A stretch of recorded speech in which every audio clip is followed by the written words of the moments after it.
Hello, everyone, and welcome back to New Jersey's first ever Trails and Greenways Summit.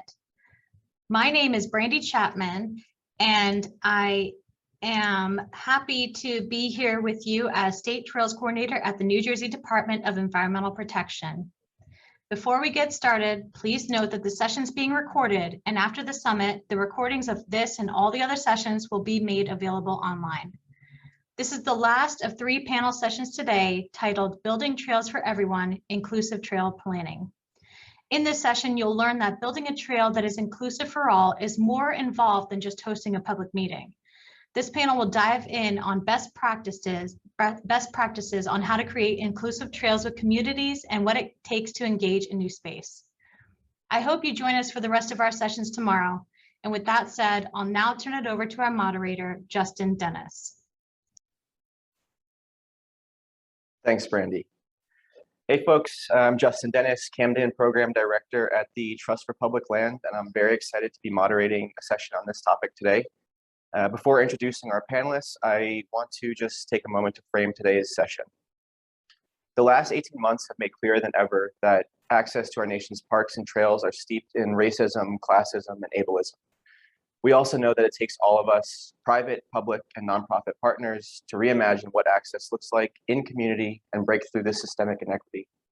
These values fit strongly within our mission at the Trust for Public Land, where we work with communities across the nation to turn vacant, underutilized spaces with impervious surfaces into green, cooling, community gathering spaces like the one you see behind me.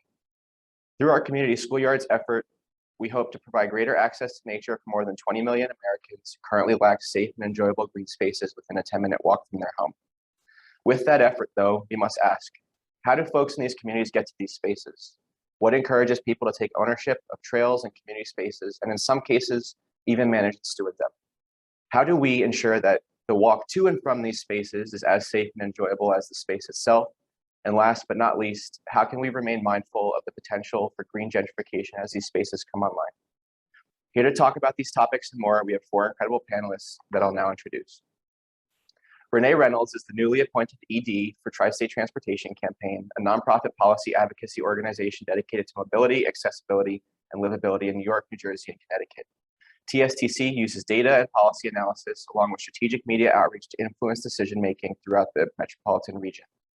Prior to assuming leadership at TSTC, Renae spent 3 years working with the New York City Environmental Justice Alliance, where she managed the organization's transportation advocacy efforts aimed at reducing greenhouse gas emissions and the harmful impacts of pollution in New York's most vulnerable communities.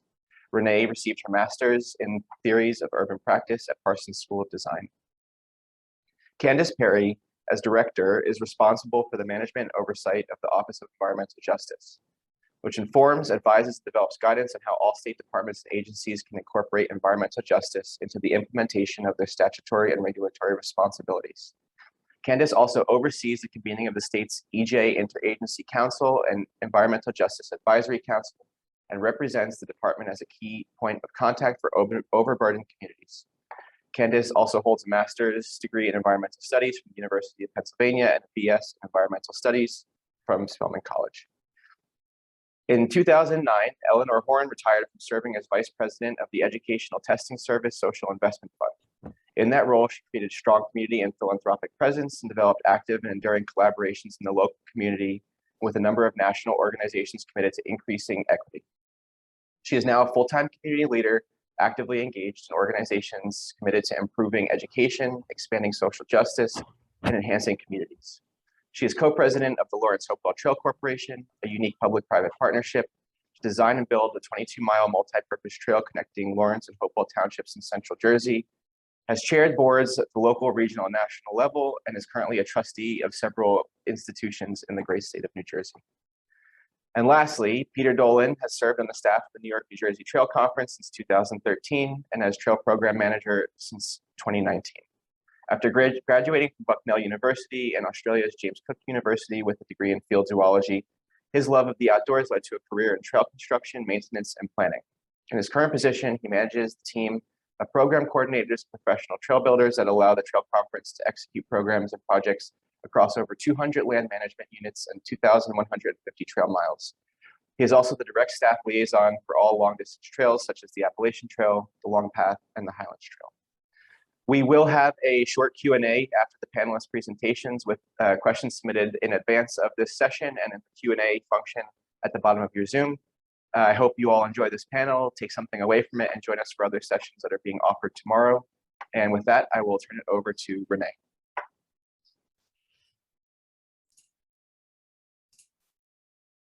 Thank you, Justin. And good afternoon, everyone. My name is Renae Reynolds. I'm the Executive Director of the Tri-State Transportation Campaign. It's my honor and pleasure to participate in this conversation today. My remarks will give a general framing of the Tri-State Transportation Campaign's equity work and the intersection with trails. I'll share a bit of personal experience as a trails user to illustrate the way that trails can provide us opportunities for increased connectivity and exploration that go beyond the daily leisure stroll, and tee up some strategies and solutions towards improving equitable access to trails. Justin already gave a little bit of preview of our organization, so I'll just share that our 4 major priority areas at Tri-State Transportation Campaign include fixing our commutes, meeting our climate goals, stopping traffic deaths, and making transportation fair. Our work to support the development and programming and ensure the sustainability of trails crosses over all 4 of those priority areas. We recognize that in the tri-state area, as it is across the nation, inequitable approaches to transportation funding and design has prioritized or privileged highways over people, cars over pedestrians, leading to fragmentation and bifurcation of our communities rather than supporting meaningful connection.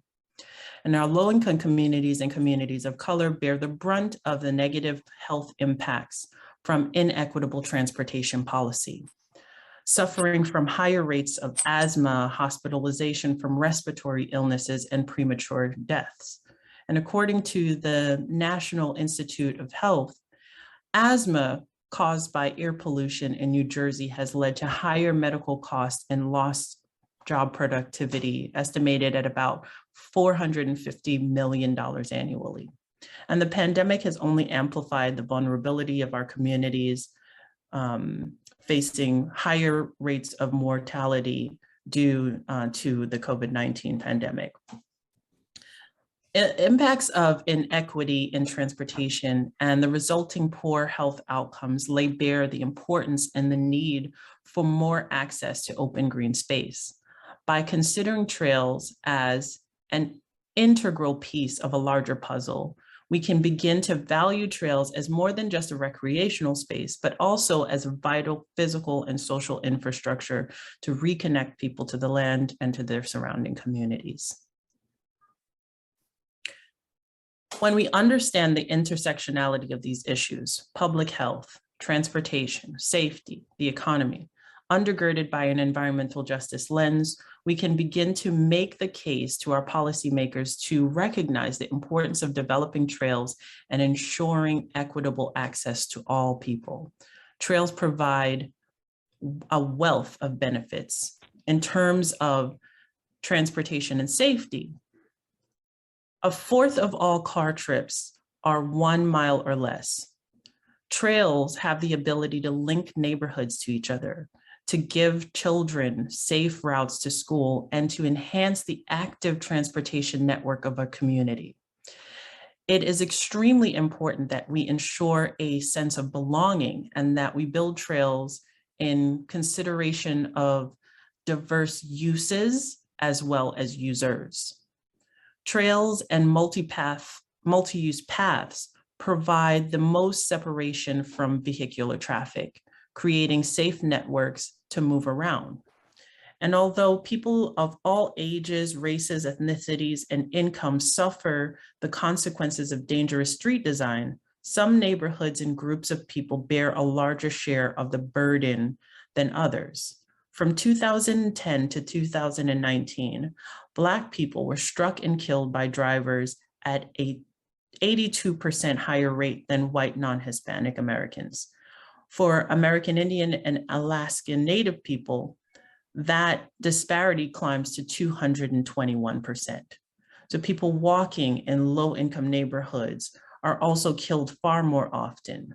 The lower the metro area's median household income, the more dangerous its streets are likely to be for people walking. So we must think about the ways that people need to move around in their communities when we design trails to increase safe transportation networks as well as spaces for leisure. In terms of the environment, trails serve as greenways, providing natural barriers and buffer zones that protect streams and rivers and lakes from pollutants and runoff. In terms of the public health benefits, it's important to note that for every $1 invested in building trails, there is a direct correlation of $3 saved in medical cost. So it's no secret that the rates of chronic disease, such as heart disease and obesity in the United States has been climbing in the past few decades, or past decades, not few. There are many factors to this epidemic, including access to healthy food, cost of living, fast food marketing, et cetera. But the Surgeon General has identified physical activity as one of the most effective actions people can take to improve their health. So creating pedestrian and bicycle-friendly communities and building trails that can result in a 5 to 15% reduction in vehicle miles traveled. This can in turn also improve our air quality in neighborhoods and contribute to our climate resiliency. There are also economic benefits to trails. Trails encourage tourism and commerce, and living near a trail has been seen to increase home values. That's also a problem in the cases where folks are priced out of their neighborhoods. So the threat of gentrification must be a part of our equity calculus as well. On a personal note, in 2018, a group of friends and I decided to go on a camping trip. But rather than rely on our cars for the entire journey, we ditched our vehicles in New Haven, Connecticut, and rode our bikes the remaining 26 miles to Bear Creek campgrounds in Bristol, Connecticut. This would have been the longest contiguous ride I had ever done, and we were doing it with full camping gear attached to our backs. We began our trail ride on a stretch that ran through the Yale University campus. And that was one of the first things that stood out to me, that the trail was integrated in the campus, but it didn't feel like you were trespassing on the school's property, that there have been wayfinding signs that allowed you to find your way there from the streetscape. And the Farmington Canal Heritage Trail is an 81.2 mile long trail that is part of the larger 200-mile Connecticut system, which sits within a 3,000 miles that comprise the East Coast Greenway. The Farmington Trail had a variety of features: wide paths that could accommodate our 11-woman strong convoy, a rich tree canopy that shielded us from the sun, watering holes, marked rest stops, detours that allowed us to grab lunch or visit a cultural space or stop at a creek. It invited all kinds of users, families walking, runners, students trying to get to class, folks who seemed to just pop in and sit on a bench or lay in the lawn to read a book. It provided, next slide. It provided us a safe network away from car traffic, and it gave us the opportunity to explore and exchange in a way that we could never accomplish in a car. And as you can see, we made it to our destination. We were indeed happy campers. And for me, that trail is exemplary in many ways. Unfortunately, there are multiple constraints that limit access to trails, including the proximity to trails, the availability of time to visit, the transportation access to get there, as well as the design of the trail. So understanding the needs for interconnectivity between the trail system and the roads that compromise our traditionally recognized transportation network can play a part in overcoming some of these barriers, in addition to supporting a sense of welcome and belonging in people from different backgrounds, races, and identities. So who plays a part in the solution and how those solutions are crafted? Engaging with community members is a major key to ensuring equitable access to trails. Research and community input provides the needed insights to guide the remaining mechanisms for change. Advancing Vision Zero and complete green streets policies, when paired with community engagement, are powerful tools for creating communities that are walkable, bikeable, rollable. As advocates, it's our job to make sure that the voices of those living in underserved communities are heard. It's to push to make sure that the planning process is inclusive of all residents and that the process meets people where they are, rather than expecting them to make it to a single input session on our schedules. Building trails in a community should come with building trust and understanding what a community actually wants and needs. And sometimes that means putting efforts elsewhere before the trail. So with that, thank you. And I'll pass it on to my colleague, Kandyce Perry at the New Jersey Department of Environmental Protection. Okay, thank you so much. My name is Kandyce Perry. I am the New Jersey Department of Environmental Protection's Director for our office. Yes? We're not seeing your slides. Oh, so sorry about that. 1 second. Okay, how about now? Perfect. Okay, great. Thanks for jumping in on that. All right, so hi everyone. Thanks so much for the opportunity to speak today. I'm Kandyce Perry, our Director for the Office of Environmental Justice at the New Jersey Department of Environmental Protection. So now that Renae has taken us through why transportation equity matters, I want to outline for you what the state is doing to further environmental justice and let you know about a tool that can help local communities plan for inclusive trails and greenways by considering environmental justice. So before we go too deep, first let's take a look at what exactly is environmental justice so that we're all coming from a place of collective understanding. So we use EPA's definition. Environmental justice is the fair treatment and meaningful involvement of all people, regardless of race, color, national origin, or income, in the development, implementation, and enforcement of environmental laws, regulations, and policies. This goal can only be achieved when everyone enjoys the same degree of protection from environmental and health hazards and equal access to the decision-making process in the places they live, work, and play. Environmental justice recognizes the disproportionate environmental burdens that are endured by poor communities and communities of color. And New Jersey is certainly no exception, seeing disparities in air quality, facility siting, as well as climate impacts such as flooding. New Jersey's commitment to environmental justice was affirmed by Governor Murphy, who during his first 100 days in office signed Executive Order 23, which directed all executive branch departments and agencies to ensure that their principles of environmental justice are at the heart of their programs and policies. In furtherance of this direction, in October 2020, the department issued Furthering the Promise, a guidance document for advancing environmental justice across state government.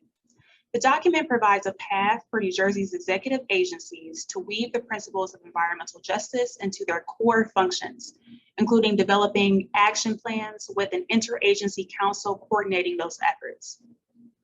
The department is also fortunate to have the opportunity to implement the nation's first environmental justice law.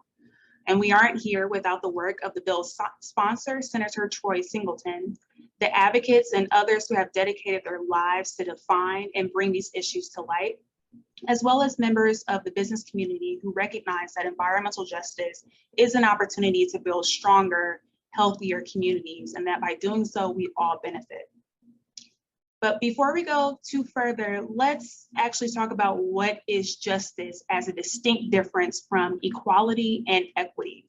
So here's an example that I have here on the screen. Say you have community A and community B. Community A is more well off, and community B is what you would consider a poor community. Now, let's say that both community A and community B are hungry. And so to address this hunger concern, an institution says, let's start producing loaves of bread. And so what equality would look like is if we provide 2 loaves of bread each to both community A and community B, regardless of how much money community A and community B actually have. That would be equality, the same number of loaves of bread. Now let's look at equity. Same 2 communities, but instead of having equal number of loaves, you now have 3 loaves of bread for community B, where just 1 loaf of bread for community A. Again, acknowledging that community A has more resources, financial resources to address their hunger concerns. Now let's look what justice looks like. Again, the same 2 community A and B with the same number of resources, but now you take out the institution that is producing the bread, and you start to look for solutions that alleviate the underlying problems that are causing the hunger issues. So you are alleviating poverty, you are increasing access to education, and you are providing jobs. That would be what justice would look like. So now back to our landmark environmental justice law, which is the first of its kind in the country. The first step to understanding the law is to understand its intent. So the legislature, through the law, finds and declares that all New Jersey residents, regardless of income, race, ethnicity, color, or national origin, have a right to live, work, and recreate in a clean and healthy environment.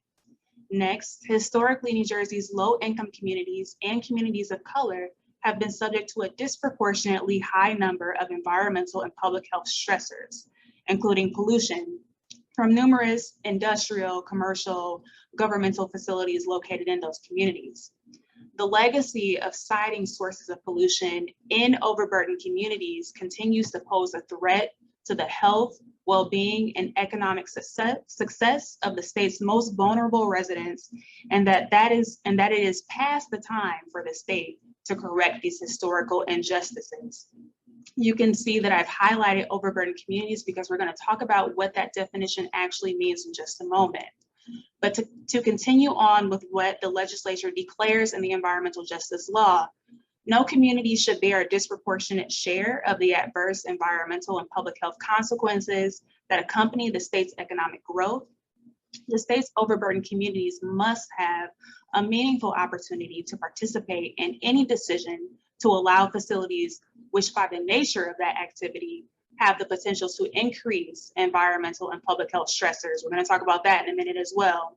And lastly, it is in the public interest for the state, where appropriate, to limit the future placement and expansion of such facilities in overburdened communities. So we're talking about this definition of overburdened communities. Let's talk in more detail and look at what exactly it means.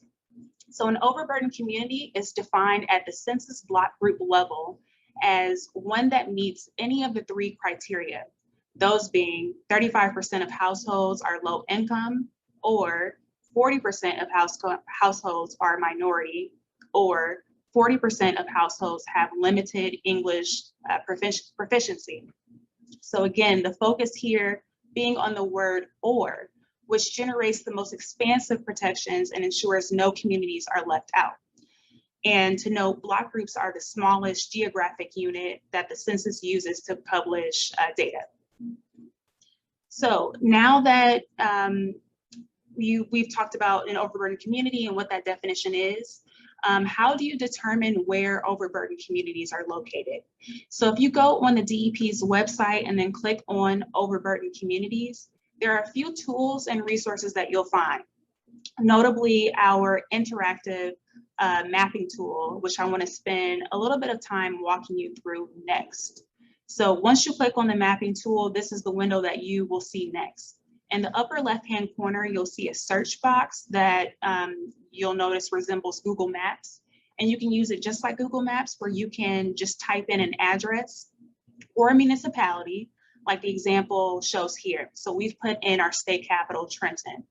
So on the map, you can see various color coding that corresponds to the definition of overburdened communities. So the areas in green show minority block groups, and then blue is low income and minority block groups, and so forth. You can see that the blue and the green overburdened communities make up just about the entirety of the city of Trenton. In some municipalities, there may be only a handful of overburdened communities within that municipality. The DEP has identified overburdened communities at the census block group level in more than 330 of our state's 565 municipalities. You can download PDF maps of each of the 330 plus municipalities on our website. So that was just a brief overview of our tool. There's a lot more ways in which you can play around with the tool and do more with the tool, but it's important for me to share with this audience because you can use this tool to think about where overburdened communities are in your municipality and then use that information in your planning. So for example, as a decision maker or a municipal official, you can decide to make trail planning and development work more inclusive so that overburdened communities can access the benefits of the trails. Or as a trail advocate, you can make sure that you're advocating in an inclusive way for the most vulnerable, not just the few who are already well-resourced. But let's pause for a minute to understand a key distinction between overburdened communities and environmental justice community. So looking at the graphic in blue where it says community of concern, you can think of that as our overburdened communities. We know that Black and Brown and low-income communities or overburdened communities experience a disproportionate, let me go back one. Okay, we know that Black and Brown communities and low-income communities experience a disproportionate number of environmental and public health stressors. So the circle in brown. We can think of this for now as environmental pollution, but the EJ law defines this in greater detail. We'll talk about that in a minute. And we know that Black and Brown and low-income communities also experience a disproportionate absence of environmental and public health benefits like trails and greenways, so the circle and green. So the nexus of all three is an EJ community. All EJ communities are overburdened communities. However, not all overburdened communities are EJ communities. So when you're thinking about trail planning and EJ is not solely about removing environmental pollution, but also ensuring that all communities have access to environmental benefits. So here's how the EJ law works. The law requires the DEP to evaluate environmental and public health impacts on overburdened communities when reviewing certain permit applications for specific facilities. Applicants who are seeking a permit must prepare an environmental justice impact statement to the DEP and to the public that assesses potential environmental and public health stressors borne by the community because of the proposed facility or existing conditions. Then the DEP must consider public comments and evaluate the issuance of or conditions to the permit.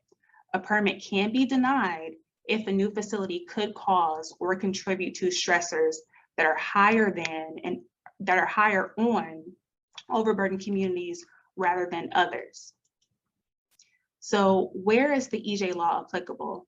We can use a three-pronged applicability test. First, is the facility in question one of 8 types of facilities, which you can see on the screen here? So is the facility a major source of air pollution like a power plant? Is it an incinerator or a resource recovery facility or a large sewage treatment plant and so on? Second, is the facility seeking one of the applicable environmental permits? So a permit like a solid waste permit, recycling, development, water supply and pollution, air pollution, pesticides, one of those permits. And then third, is the facility located in or proposing to be located in an overburdened community? Okay, and then because this is where we apply the stressors on top of overburdened communities, which we just talked about the definition of.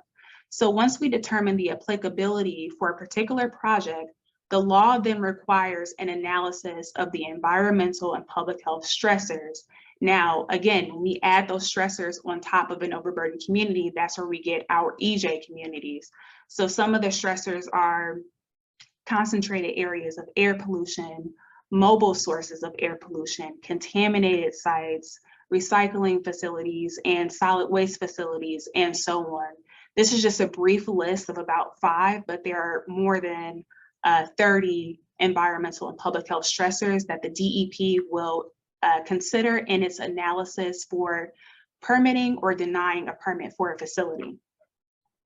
And also, it's important to note that the law also allows the department to consider present conditions that may contribute to disproportionate health conditions like asthma, for example.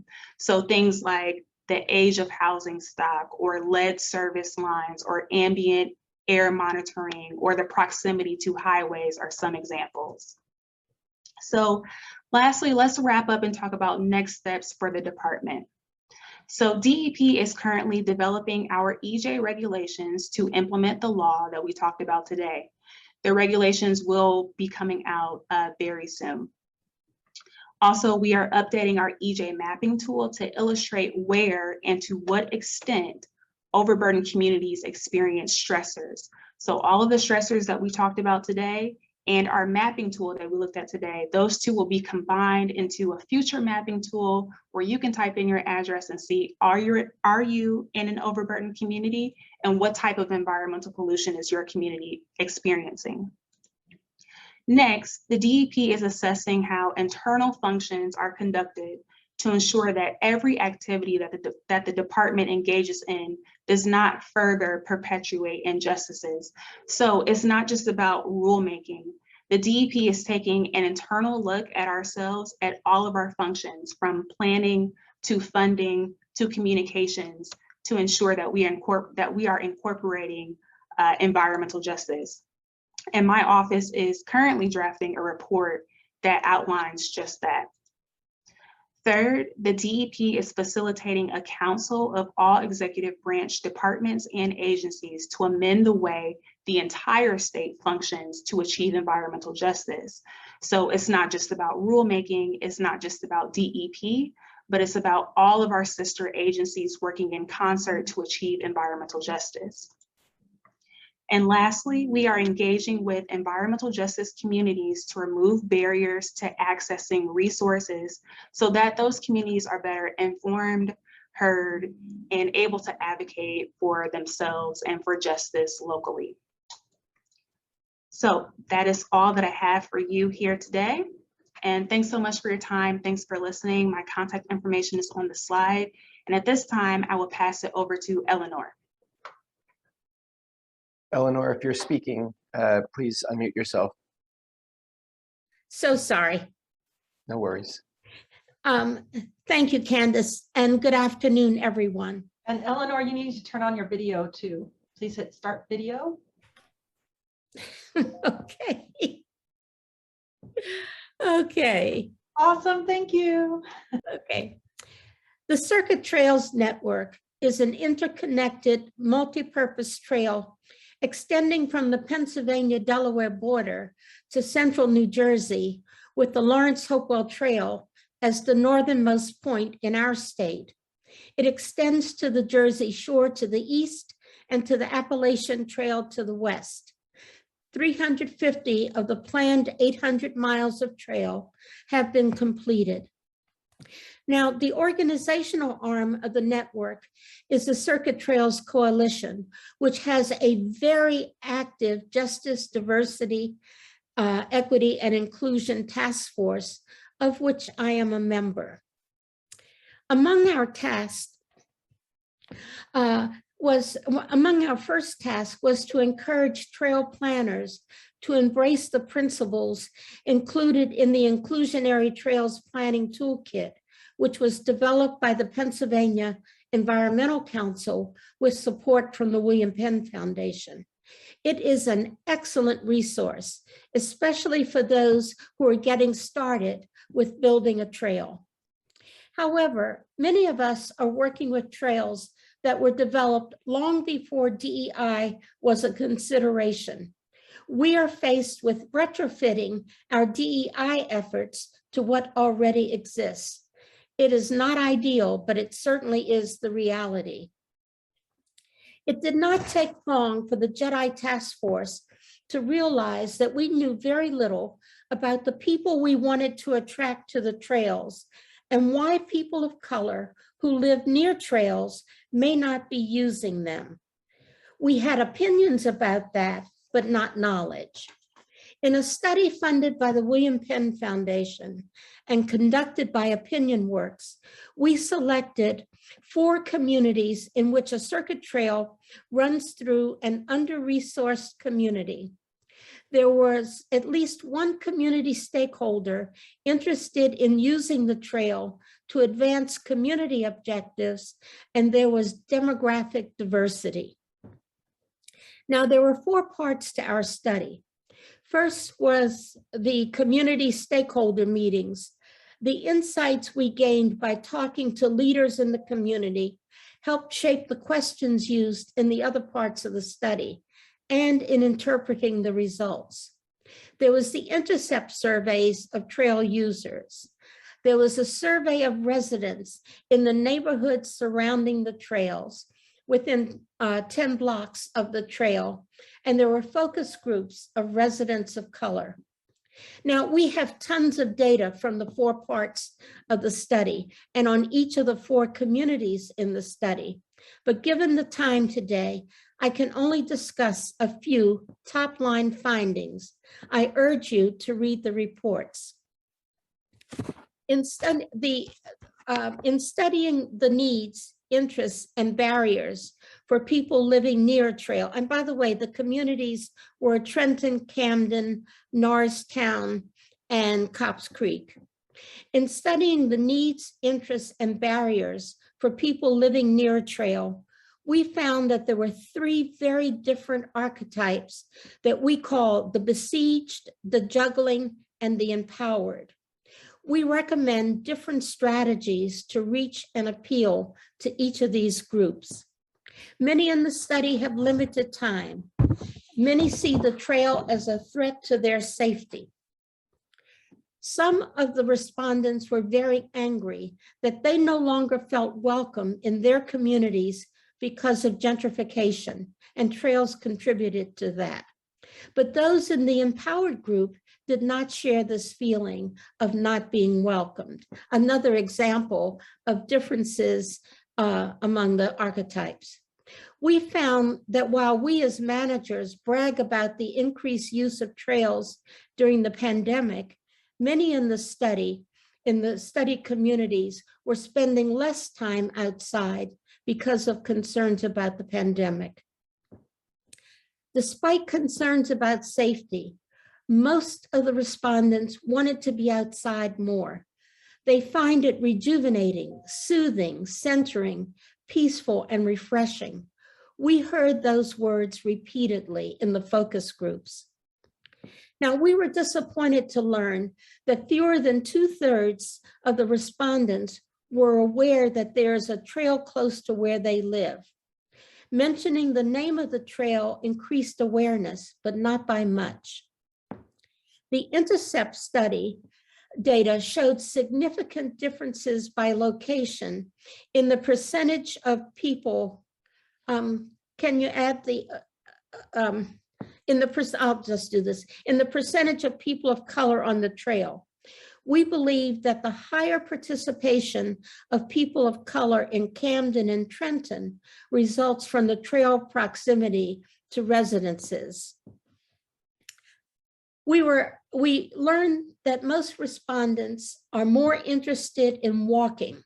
Only 25% were interested in biking, and 40% just wanted to be able to sit and relax outdoors. Trails are a means of mobility. The fact using trails as a means of mobility was only of interest to 10% of the study respondents. Most potential users are looking for a place to just be. Over and over, we heard that people think of and value trails as a place to be in much the same way that they think of parks. So it is no surprise that the respondents want places to be with family and friends. They want amenities like benches, places to picnic, food trucks, and music festivals. And they want the trails and the amenities to be well maintained. We asked participants to imagine a trail that would attract them. Of course, they want to feel safe. They want appropriate security presence, trail ambassadors, not police. And interestingly, rangers are viewed more positively than police. They want call boxes on the trail, but they also want trails to be developed around green spaces, especially trails that are near water. And they want them to be creatively designed and to be colorful and really reflect the natural environment. In terms of physical infrastructure, they want places to gather and relax, such as picnic and barbecue spots, playgrounds, benches, and other places to sit and relax. They want well-maintained amenities. Over and over again, people who knew about trails talked about the importance of maintenance because the trails in their communities they did not see as well maintained. But part of maintenance was lighting and parking at trailheads. They wanted to see restrooms, bike share, boat rentals, that kind of thing. But they also wanted better signage. They wanted wayfinding signs from the neighborhoods to the trails, not just along the trails. They wanted circuit signage, and they wanted signage to trail destinations. How would you use the trail to get from one place to another? Our respondents also suggested that residents be invited to have fun on the trails. They thought that we should offer events and activities, such as festivals and music that tied to the local culture. They suggested pop-up shops, local vendors, that kind of thing. They stressed the importance of their feeling welcomed on the trails and that the trails were meant for them. They suggested things such as public art that shows people of color. They suggested that there be Black Lives Matter signage. A way of summarizing this is that the respondents wanted to feel seen and respected, especially on trails in their own neighborhoods. They suggested that there be organized group activities for fellowship and for safety. They felt that there would be safety in numbers. They wanted trails that would help them to explore interests such as bird watching and nature hikes. And they wanted to see exercise groups, especially yoga. In terms of outreach, they suggested that we show more people enjoying the trail, people who look like them, perhaps people from their own neighborhoods. While we should leverage social media, they suggested that we should also include traditional door-to-door outreach, such as mailed notices, pamphlets, and door hangers. Now, I have outlined the 10 top line findings. Some of these are low-hanging fruit and might result in more immediate return for the investment of time and other resources. But there is an 11th finding that has a much longer term focus, and that is the potential to engage neighborhood residents to care for their own section of trail, to help maintain and design it to their liking. People want to feel that what is in their neighborhoods is for them, and if they feel that way, they are willing to help take care of it. A sense of ownership can develop from that sense of being for them. This has major implications for stewardship, advocacy, and other forms of support from the community. So the major takeaways from the opinion work study are that trails should be a place to be, not always a place to be in motion. That people want the opportunity to enjoy nature close to their homes. That people welcome the idea of an interconnected trail system because it expands opportunities and has an idealistic appeal of being connected to something larger. They want trails that show that, they want trails to show that they are truly welcome to use them. And also we learned that we must do more to promote trails. In many cases, people are not aware of trails in their own community, even a trail that may be less than 10 blocks away from them. And awareness is the first step to use, engagement, belonging, and stewardship. The biggest lesson learned for me is that before embarking on planning, programming, and communicating, we must respect and truly listen to the people we want to reach, and then really embed what they tell us in all that we do. I urge you to take a look at the final report of the study. The summaries, there's a 2-pager, there's an 8-pager, and if you're really interested, there's a 432-page full report that includes a ton of data on each of the 4 communities, and it also includes the focus group transcripts. Thank you so much. If you have questions about the study, please contact me by email. My email is on the slide. And now I turn it over to Peter Dolan. Peter? Thank you so much, Eleanor. So my name is Peter Dolan, and I'm the Trail Program Manager at the New York, New Jersey Trail Conference. So I'm going to put this presentation up on trail accessibility and sustainability and how the 2 topics intersect. So the New York, New Jersey Trail Conference is a nonprofit, volunteer-powered organization that's been around for over 100 years, started in 1920. And in contrast to a lot of the trail projects we've been discussing earlier in these presentations, most of our work focuses on what are considered natural surface single track trails. So more of the hiking trail you imagine when you think of things like the Appalachian Trail that are dirt, rocks, and much more narrow than the wide surface trails we've been seeing. And this presentation in particular is going to deal with the 2 issues of accessibility and sustainability, and how those 2 topics are a lot more intertwined than many people think. And they're both great ideas and they have a lot in common. To start with the definitions, accessibility in this context, I want to be very clear, which is why it's in bold. This does not mean wheelchair accessible necessarily. Accessibility refers to a lot more than just simply one mode of transportation. So what we mean when we talk about accessibility in trail design is making trails that exclude the minimum amount of people who we intend to use these trails. So you'll often hear people now referring to the term trails for all as a term which is a bit more inclusive and accurate to the goal of accessible trails.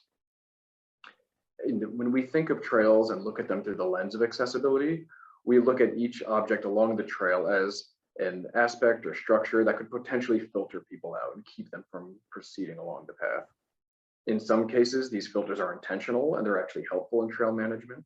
For example, you may intentionally pitch a trail to be more narrow so that ATVs can't come and ride illegally where they're not allowed to ride. But more frequently, these are unintentional, such as a water bar or drainage structure along the trail tread, which might prevent a person who uses a wheelchair to go any further along a trail that otherwise they'd be able to enjoy. And other less obvious things like loose rock, if you've got a trail that has stable tread up until a certain point, someone who has impaired balance and difficulty moving across an unstable surface might not be able to proceed any further and have to turn back. So that would be a filter for those people. And there are many other cases.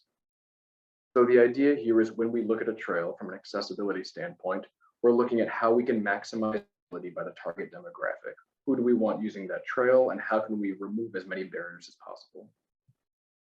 So this presentation talks not just about accessibility, but also about how that idea goes hand in hand with trail sustainability, which is another very popular topic in the trail world. So a few more definitions coming up to make sure we're on the same page as other presenters. The most common acronym that you'll probably hear in conjunction with this conversation is the ADA, which refers to the Americans with Disabilities Act. And this says that programs and facilities may not exclude a qualified person just because they have a disability. But beyond that, more specific to the trail construction conversation is the ABA, the Architectural Barriers Act. Provides accessibility requirements and standards for buildings or facilities that are designed, constructed, altered, leased by, for, or on behalf of a federal agency or with funds from a federal agency. And that last part is often the most important part for trail builders who are using grants and funding that may have come from the original federal funding source. This is the FSTAG, the Forest Service Trail Accessibility Guidelines. And these are, from the document's own words, guidelines to provide guidance for the agency to maximize accessibility. And this is very important, the second part, while at the same time recognizing and protecting the unique characteristics of the natural setting of outdoor recreation areas. So to put all of that in one narrative, it's a little easier to wrap our heads around. You can say that if you're building a trail, the ADA prohibits discrimination based on ability. So you as a trail builder, to guarantee that you're not unintentionally discriminating based on ability, should follow the ABA design standards. Within this set of design standards, the Forest Service Trail Accessibility Guidelines are more refined and detailed version of the standards that will guide your project. Hopefully that clears up those acronyms. And there's a lot of content here, so I'm going to have links at the end, and hopefully we can share this presentation so you can all refer to these documents and find them on your own. Peter, would you mind turning off your camera? We're getting some internet issues on my end. Sure thing. Okay, video off. So trail projects must comply with those Forest Service accessibility guidelines if federal funding is used. So in New Jersey, if you're using a recreational trails program grant, that money has its origins with the Federal Highway Administration, so you would have to review the accessibility compliance of your project. If the trail is all new or altered, then you have to consider these standards. So maintenance and repair, don't need to worry about it, but new or altered trails must be reviewed. Hikers and pedestrians are the use designated for the trail. And if it connects to trailheads or other existing accessible trails. So if you are doing a small repair on a trail in the middle of nowhere that does not connect to accessible trails, then you may not have to worry about these standards. You can also claim exceptions from compliance. For example, if the terrain is too rough, if it would fundamentally alter the setting, if the construction practices available to you wouldn't be able to bring the trail into compliance, or if there are other cultural, historic, or environmental reasons. And if you get past these small exception areas, you should reply to compliance unless a sum of more than 15% of the trail is claimed as an exception, at which point you can move ahead with the trail construction and no longer have to worry about compliance. So to people who are concerned that these federal accessibility guidelines mean that every trail will now need to be made, quote, wheelchair accessible, I want to assure you no, that is not the case. You do not need to build trails to what some people might consider for certain settings above and beyond the standards that would be realistic for the users there.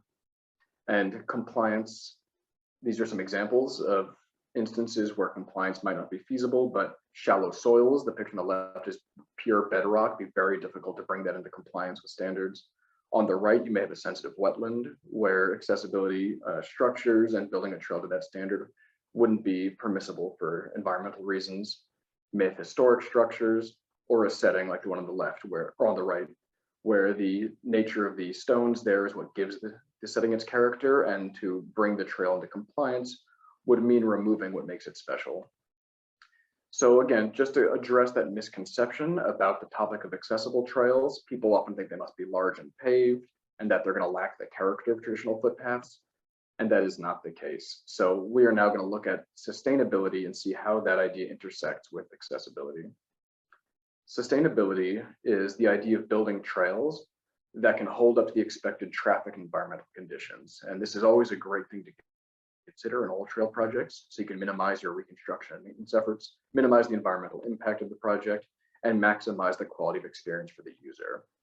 The connection is that sustainable trails and accessible trails have a lot of design philosophies in common.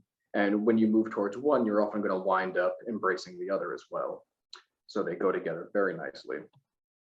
One specific topic on that front is accessible surfaces. Accessibility standards dictate that trails should be stable, which means they're going to stand up to normal use and weather erosion. And they should be firm, which means they resist indentation. So if you were to roll a narrow-wheeled bicycle across a path, would it be visible? Would it leave a mark?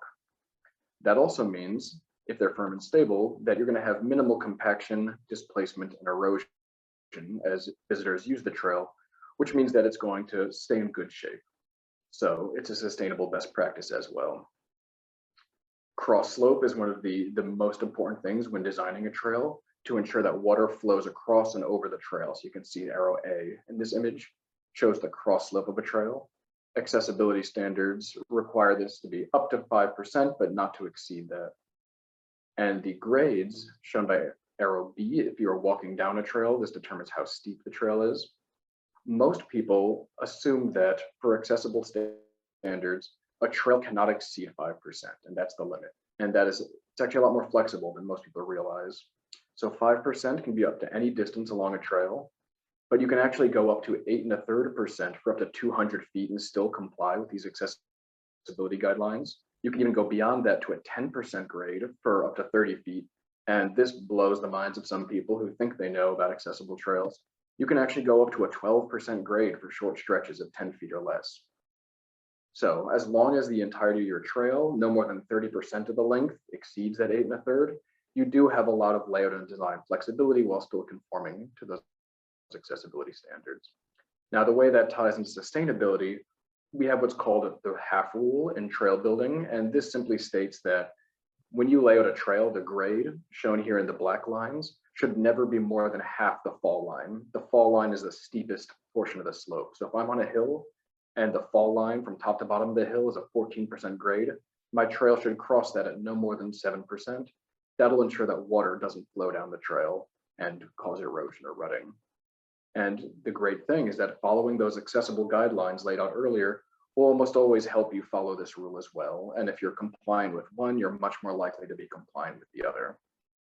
You can see here an example of an old trail, Trail A, which goes up this map, which is a contour map showing these steep, 20 meters, 40 meters, 60 to 80. Trail A goes straight up the top of that hill, whereas Trail B curves around more gently, running almost parallel to those contour lines. It starts at the same place, ends at the same place, but Trail B is going to be much more sustainable and much closer to accessibility standards because it takes that longer, we call climbing turn route rather than going up the fall line. Another structure that gets used in both accessible and sustainable trail building is sort of leveling off of sloped trails. So in accessible trail design, this is referred to as a resting interval, and it helps ensure that people are going up or down a hill have a spot to stop and rest so they don't get exhausted or lose control from too long a slope. In trail sustainable design, we call this same sort of structure or feature a grade reversal or a grade dip. And this is a way that water can shed off the trail rather than running down a prolonged slope.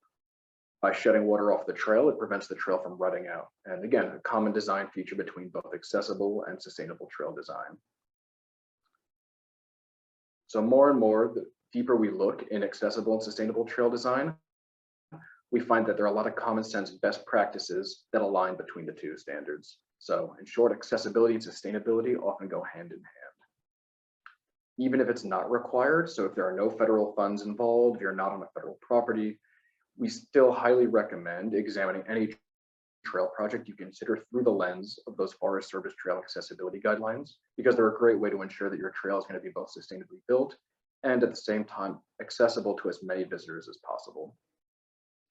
So this is, I know we'll have questions at the end, but I just wanted to share, this is a photograph of me and my brother, Jamie, who has Down syndrome and cerebral palsy. And we are walking a trail that is very definitely not compliant with as far as Forest Trail accessibility guidelines, but he's still having a great time. And we'll share after the presentation. I believe this will go out to all attendees. I have some links to resources that go into much more detail on the topics covered. And with that, I am all done. Great, thank you everyone. Wow. We have about 15-ish minutes, a little bit less for some Q&A. If anyone in the audience would like to share some questions, I can make sure to elevate those to our panelists directly. Peter, let's stick with you, and we can ask the question, how do you retrofit trails to make them ADA compliant? Here, I'll try my video again. Let me know if it freezes up and I can turn it off. But that is a very difficult thing to do.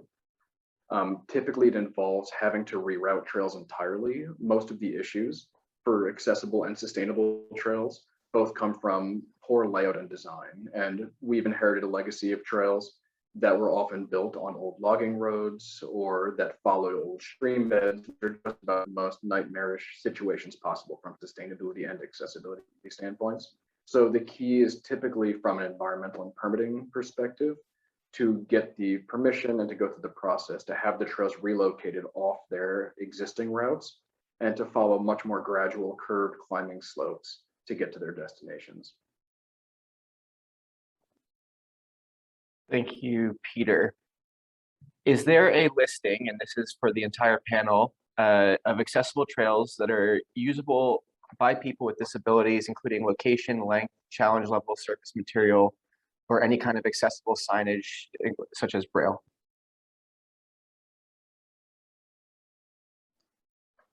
I do have one. Oh. Go ahead. I was going to make a quick recommendation that Rails to Trails is a good resource for identifying ADA accessible trails. And of course, there are many websites and applications that indicate that information about any particular trail that you might be interested in. I like using, I was going to say I like using it, but now I'm trying to remember the app, All Trails, as one of the applications that I utilize when I'm looking to find out more information about the difficulty of a trail, the accessibility of it, et cetera.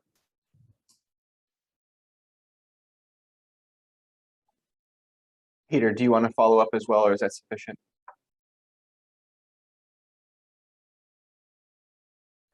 Sorry, I was pulling up an old link to make sure it still works, but there is a website called traillink.com, which at one point had information on wheelchair accessible trails. So I'm just refreshing that page.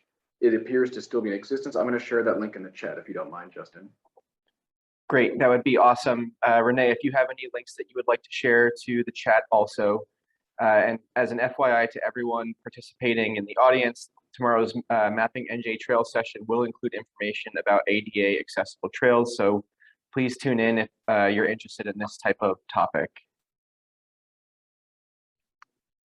There are a lot of great questions, two that are related to light and things closing at dusk. I'll just read them directly. Some of the trails by me close at dusk, but are good for commuting to work or later at night commuting home from work. Who do I contact to make the trail available 24/7? And a second question, it's getting darker earlier. What kinds of lighting can be installed to make it safer to ride along and to cross streets along my local trail?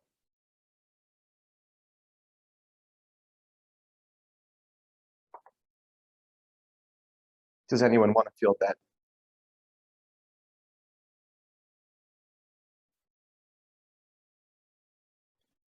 Well, I would be happy to take a shot. I'm not technically a panelist, but in my experience, it has been based on the municipality and partners that are involved in the process.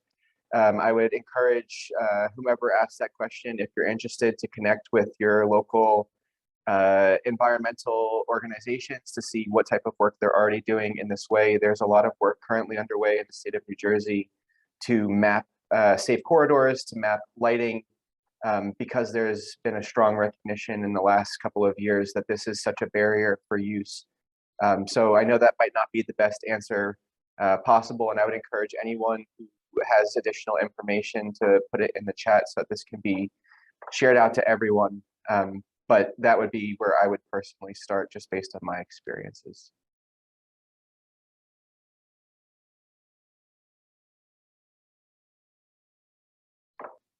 how do we reach and engage non-English speaking communities along our trail?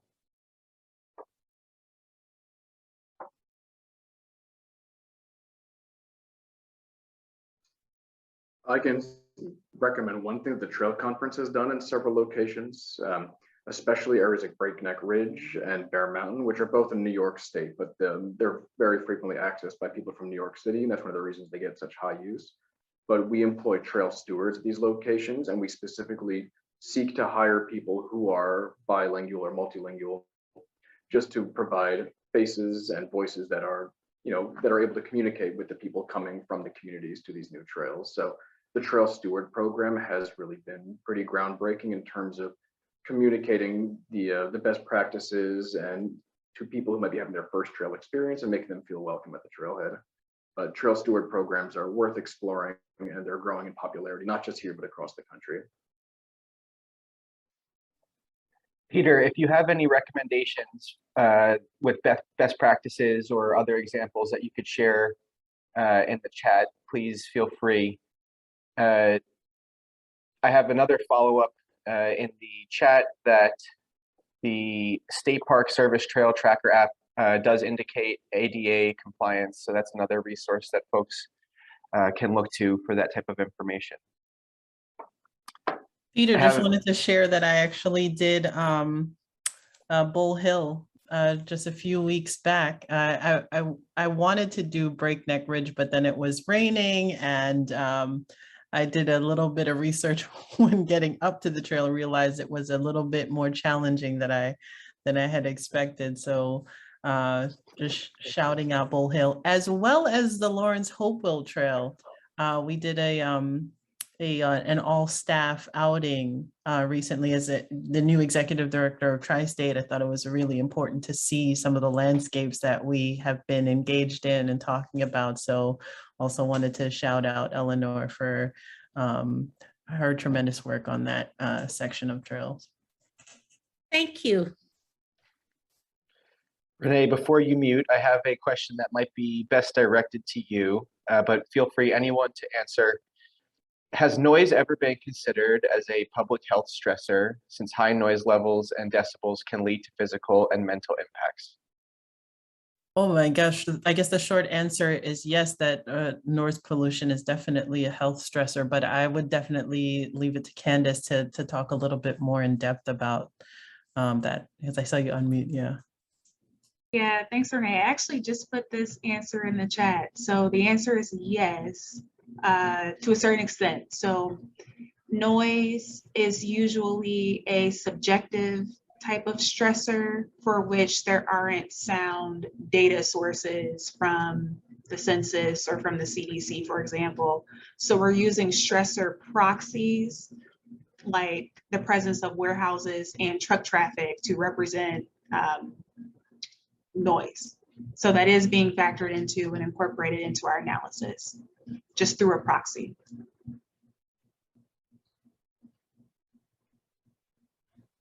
Great, thank you, Kandyce and Renae. We have a few more moments left. 2 more questions.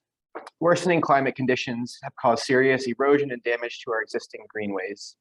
How can we address flooding and erosion on trails? Perhaps someone from an urban or suburban location can address this, and then also Peter from a more natural perspective.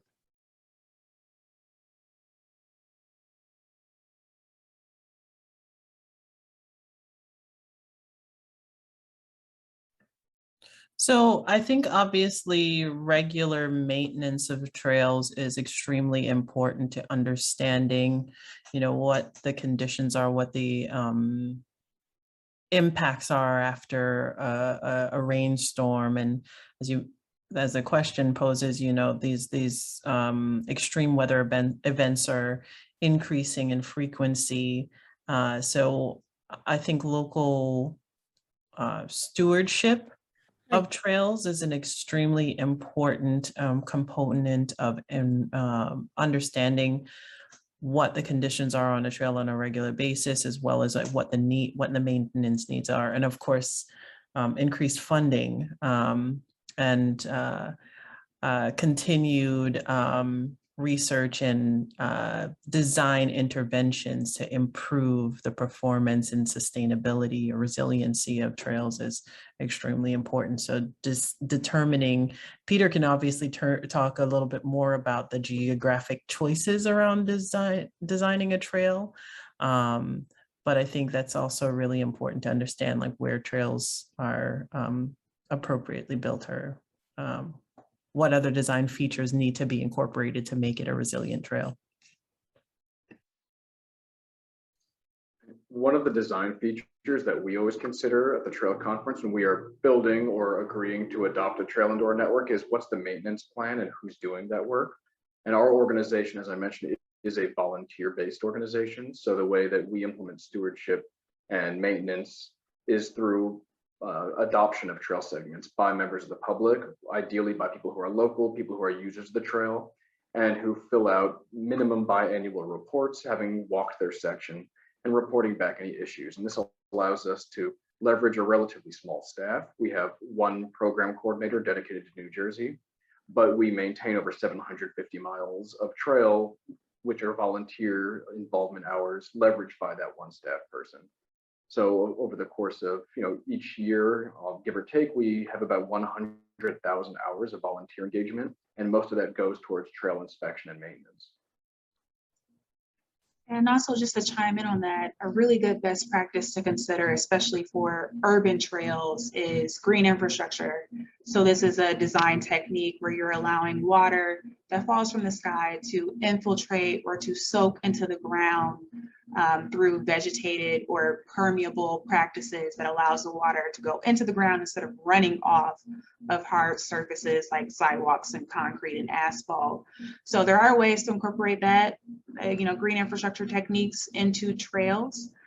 Trails that run through forested areas, you would think in theory they would be soaking into the ground because there's a lot of vegetation there already, but along urban trailways, green infrastructure is definitely the way to go. And part of maintaining that green infrastructure, even in natural areas, can be invasive species mitigation, sustainable harvest practices for deer who overbrowse and cause incredible damage to the understory, which can cause erosion, less bank stabilization from a lack of roots.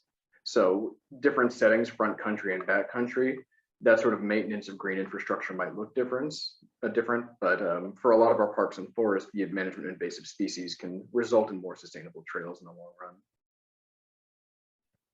I'd add one more point. Like Kandyce, you sparked my thinking about, the intersectionality of the different, or the interplay between green trails, green infrastructure, and even our, gray infrastructure. So we can think about what happened, in New York and New Jersey and the Northeast during Ida, and the way that our sewer systems were challenged during that time. So it's as important as good design on the trails are, it's also, how our infrastructure, our great infrastructure, needs to be improved to capture more water, and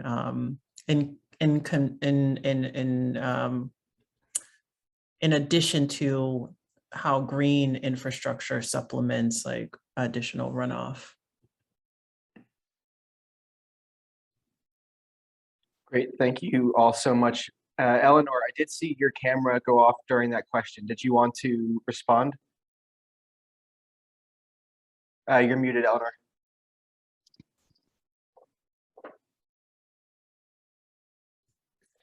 I didn't hear all of the question. It was about climate change and erosion and how we can best mitigate those issues. I don't have much to add about the mitigation of the issues, but I do think that it's important that as we project our maintenance cost, we revise those projections to cover more catastrophic damage to trails as we experienced as a result of Ida. Absolutely. Great addition, Eleanor. Thank you. Hey, folks, listen, we are out of time. So thank you all for participating. and for your questions, and of course for our amazing panelists today. I know that personally, every time I participate in a New Jersey specific or New Jersey centered panel, I'm just blown away by the leadership and talent that we have in the state. So virtual round of applause to all of our panelists in this session and the rest of our panelists today. As a reminder, all sessions are recorded and will be available post-summit on the njtrailsaction.org website. And sessions resume tomorrow at 9:30 a.m. I already mentioned ADA compliance in trail mapping. So if that is something that interests you, please tune in. If we didn't get to your question, please see the handouts on the session page on the Summit website for information about how to follow up directly with each of our panelists.